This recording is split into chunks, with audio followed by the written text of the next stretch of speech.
my name's Janet and I'm a professional photographer.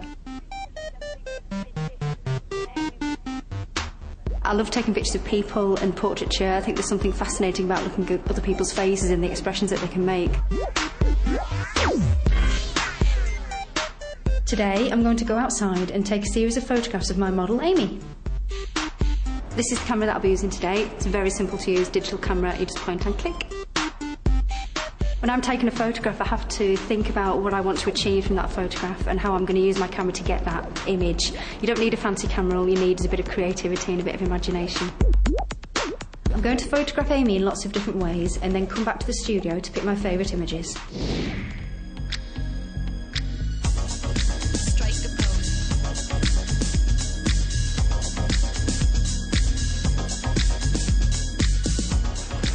Okay, so there's two really simple ways that you can change how your photograph looks, and basically it's by turning your camera around. So if you take a photograph this way around, that's actually called landscape, and you get details in either side of your pictures. And then if you turn your camera just 90 degrees, you'll get a portrait format, and then you get obviously more details in the top and the bottom of your picture. Oh, that's fab, that's great, thank you.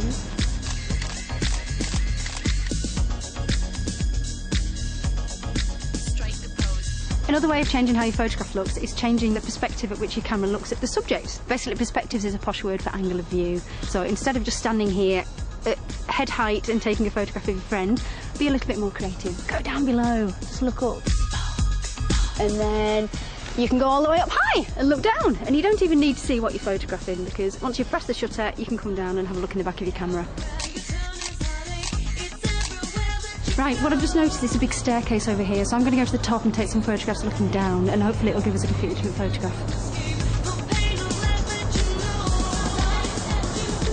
So the good thing about up here is I can get a really wide shot of Amy looking quite lost down there, or you can zoom in and get a tight shot, and you're just looking from a high angle, so it looks quite different.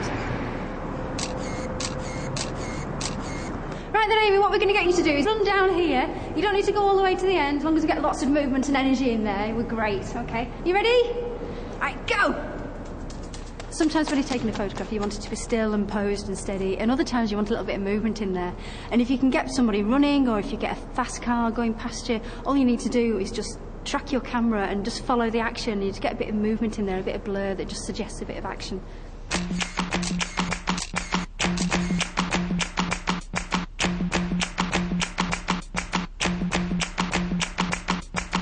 Look around you, see what there is in the environment, see what you can be creative with, just to make a different photograph, just for a change. I've been using the holes in this stairway to add something to the photograph, and I've been focusing on the front mesh here, and then also focusing through and looking at Amy as well.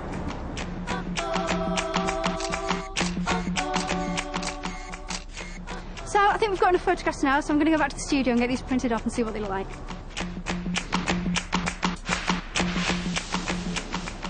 Oh wow, this looks really cool.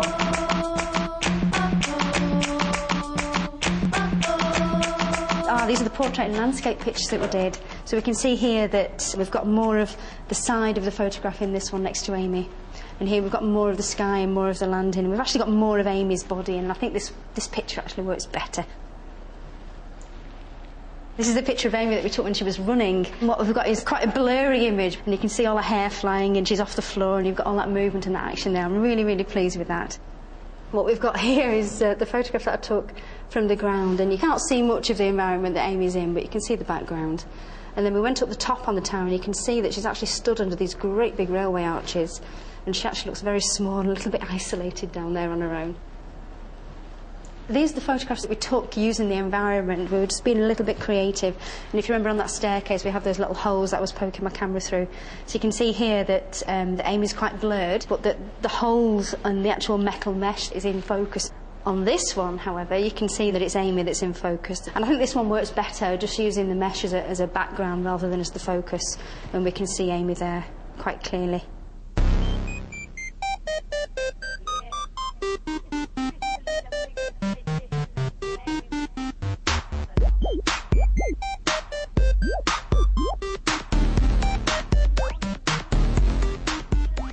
It's really important to realise that there's no real right and wrongs when you come to take a photograph.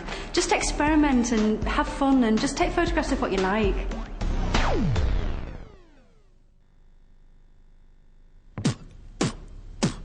Let me tell you how beatboxers come to be. Started with live drum kits and drum machines. Beatbox is a part of hip-hop, started in New York. Now it's global, making music with our vocals. Plus it's local, here in the UK. We'll show you how to make music in a new way. Bass drum, hi-hat, snare, my rap.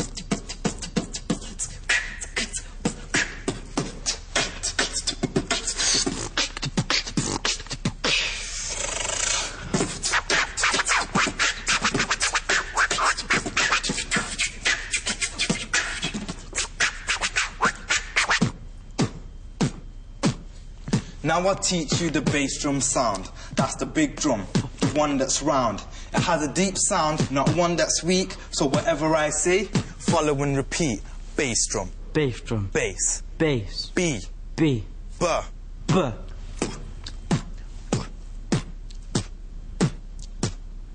Now it's your turn to learn. Bass drum. Bass. B. B.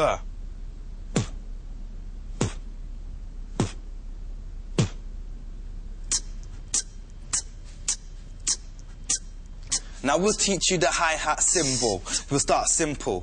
Later to keep up you'll have to be nimble. The hi-hat keeps the time in the beat, so whatever I say, follow and repeat. Hi-hat. Hi-hat. Hat. Hat. T. T. T. T.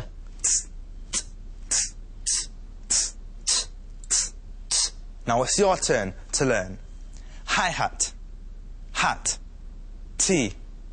T.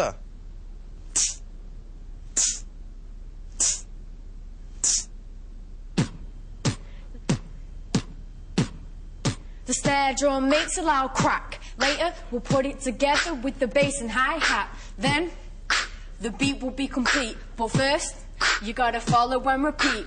Crack. Crack. K. K. K. K.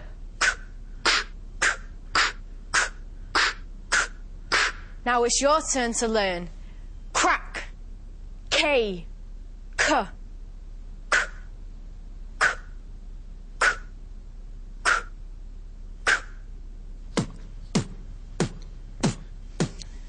Now get into groups 1, 2 and 3. 1 does the bass, like me. 2 does the hi-hat, just like that. 3 does the snare, there goes crack. Now put the sounds together like a DJ mixer. Now make the sound when you see the picture.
Now that we've taught you the drums, you can sing melodies when you hum. The melody makes the beat you need. Whatever I say, follow and repeat. Hum, hum, hum, hum. Now it's your turn to learn. Hum,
Welcome to the Art Challenge. We've asked 3 artists, a caricaturist, a sculptor and an abstract artist, to make a self-portrait. I'm Chris Murphy and I'm a caricaturist. Well, a caricaturist's main aim is really to exaggerate the features.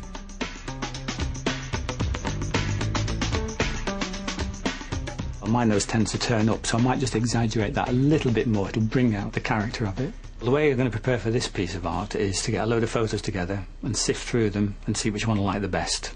Sometimes photos are very flat, whereas when I look in the mirror I can turn this way and that and just see the shape of the nose a bit better or the shape of the ear.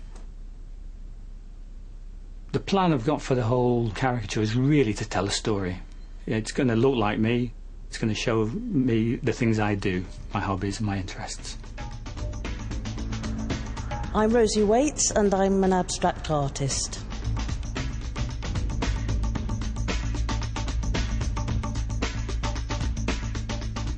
The 3 main kind of preparations that I always would do is, one would be kind of background research, looking at things.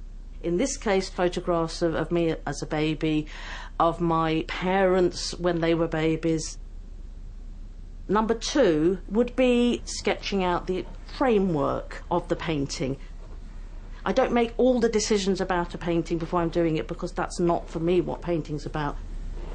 And the 3rd thing would be lots and lots of experimentation with wonderful, fantastic paint and colour.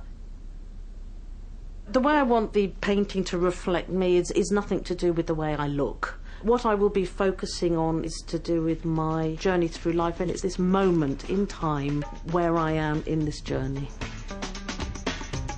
I'm Robert Bradford, and I make sculptures out of toys.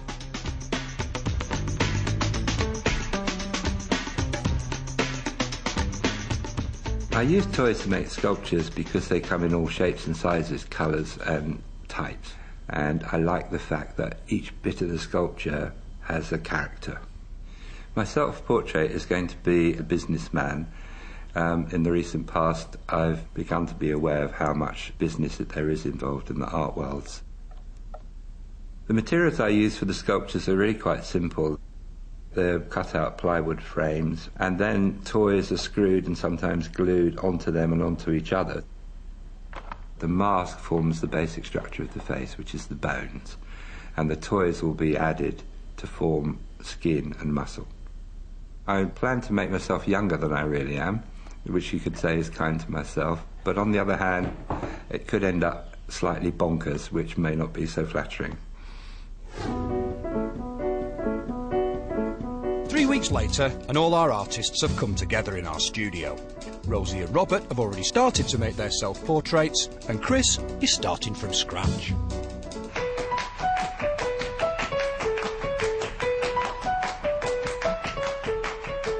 I start with the eyes when I start a portrait.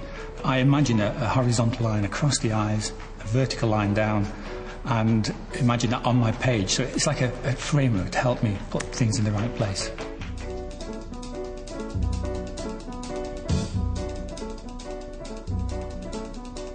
I picked these colours, blue and gold, because my favourite things in the world are the sea and the sun, and so I wanted that reflected in my self-portrait because that's what makes me happy.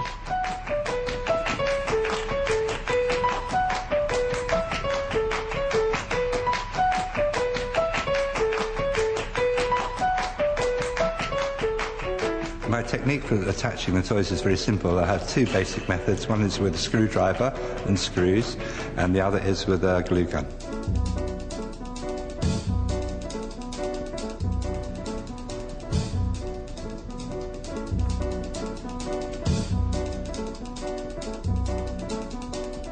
I'm using this kind of raised wallpaper as a very simple way of printing on the paintings, and I find it a really exciting way of building up a very rich surface.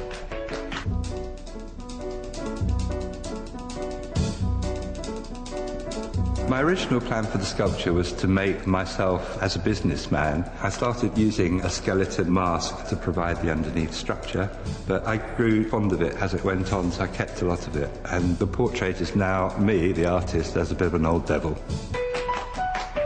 Now I've done my basic drawing outline, I'm going to colour in using some soft pastels and a plain ordinary yellow duster. I'm going to literally rub the pastel in to create my tone and shading.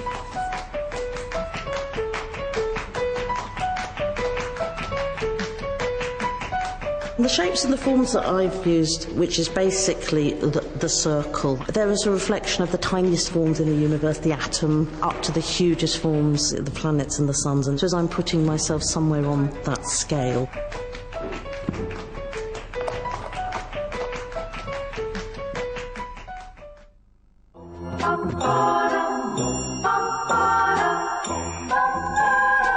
Altogether, it's taken me about 4 hours to finish this piece. Apart from drawing and painting, I like to play the piano. It's one of my first loves.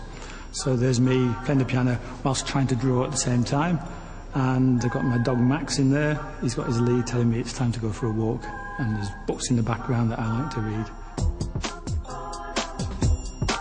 It's taken me altogether about 4 days to produce this painting. The way it reflects me is it's my place in the universe and in time, because it's to do with my family histories going back in time, my children going forward in time, and I'm this little point somewhere in that huge arc of time. The sculpture's taking me about 50 hours, I think. I noticed a couple of things. One is he's got more hair than me, which makes him younger than me, and he's got a skeleton which makes him rather older than me as well. So it's not actually me, it's me in the past and me in the future. Do you think it looks like me? Got your eyes. Yeah. Absolutely. I think it catches your kind of, I don't know, it's a cheeky chat, I think. Are these your relatives? Yes, they're all my family from Russia. And in fact, the one of me in the middle is when I went back to where they'd come from and had somebody take a photo of me. So it is a family tree. Oh, it is very much. This does look like you as well, doesn't it? I've not been too cruel, have I? Well, or too flattering either. That's a great dog as well. That's my dog Max. Okay. What kind is he? He's a black lab. You mean you can't tell?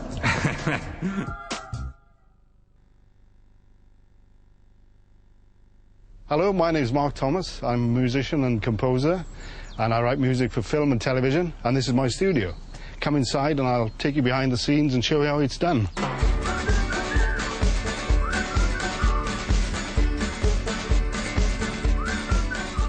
One series in particular that I create the music for is Shaun the Sheep on CBBC. There's no talking in Shaun the Sheep, it's all music and sound effects. Sometimes I use a big orchestra, but thanks to modern technology, I can also use this wonderful computer program. In the computer, there are lots of different instrument sounds. Banjo, double bass,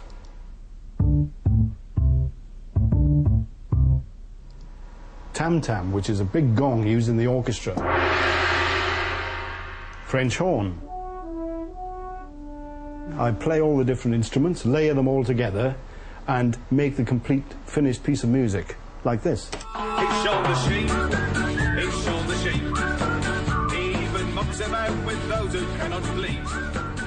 Sometimes, when you're watching TV, you don't even notice the music and how it adds to the scene. But music plays a really big part in telling a story, and the choice of instruments, tempo, pitch and style can completely change the mood. So what I want to do is watch a couple of scenes from Shaun the Sheep and show you how it looks with different music playing, or even with no music at all. Depending on the instruments, the style of the music and the tempo of the music, you can give the same scene different meanings. Just watch this.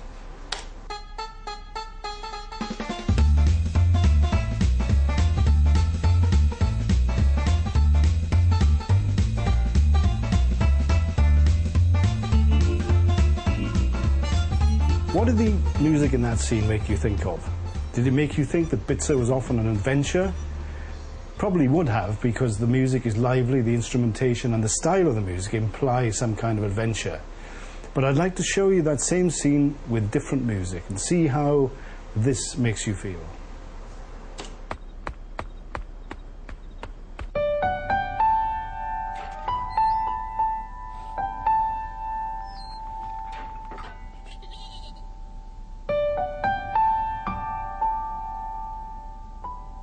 Did it make you feel sad? I hope so, because it's meant to be a sad scene. Bitzer the dog is leaving home.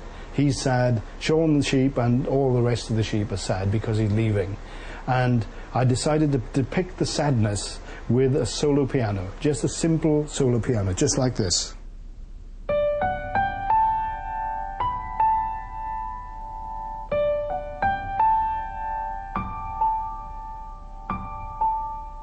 Very often, to depict a sad scene, simplicity is the best way.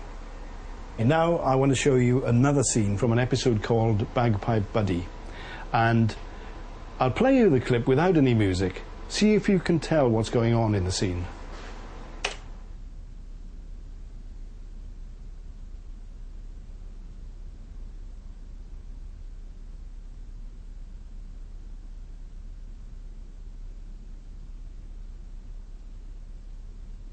Did you understand what the scene is about? It's quite hard to tell without any music, isn't it? Actually, in this scene, the animals feel sorry for the bagpipes and think he's an injured bird, and so they're rushing him into surgery for an operation. So with that knowledge, what music do you think this scene needs? I'll play it now with a piece of music and see if this piece tells the story any better.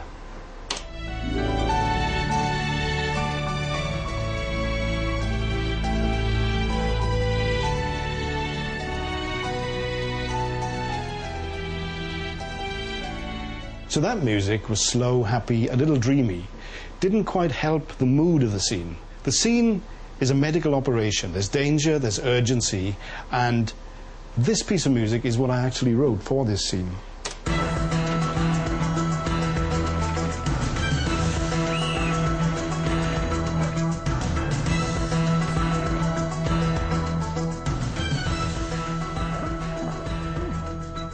Now that's more like it. The tempo or speed of the music is far better suited to the scene. It has urgency, pace, and it drives the scene along. So how do we get that effect? Well, it's all about instrumentation and how we use the instruments. First of all, I've used a low piano for drama and urgency.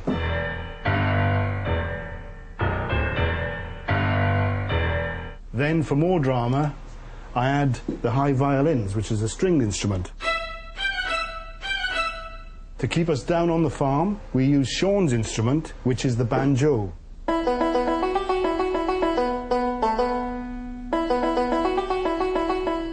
Some rhythm that gives us a feel of time passing by quickly, which is a bit like a clock ticking. A heartbeat, some drumming, and when you put it all together, it sounds like this. And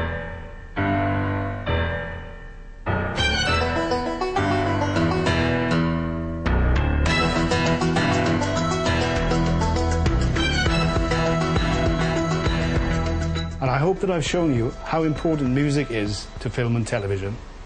When you next compose, remember that the instruments, the speed and the style of music will dictate the emotions that you want to portray when you write that piece of music. So from me, it's bye for now, because I've got a date with Shaun the Sheep. It's been great having you with me. Bye.